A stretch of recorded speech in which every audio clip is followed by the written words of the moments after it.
కాటారం మండలం ఆర్యవైశ్య సంఘం ఆధ్వర్యంలో గారపల్లిలో దేవి శరన్నవరాత్రి ఉత్సవాలలో భాగంగా 5వ రోజు వేద పండితుల ఆధ్వర్యంలో అంగరంగ వైభవంగా చండీహోమం నిర్వహించారు.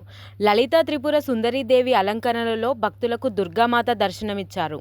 ఇంకా వివిధ దేవాలయాల్లో అమ్మవారు చూడ చక్కని అలంకారాలతో భక్తులకి దర్శనమిచ్చారు. దుర్గామాతకి భక్తి శ్రద్ధలతో పూజలు చేసి అనంతరం అన్నప్రసాదాలు పెడుతున్నారు.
ధరణిలో వెలసిన ధర్మ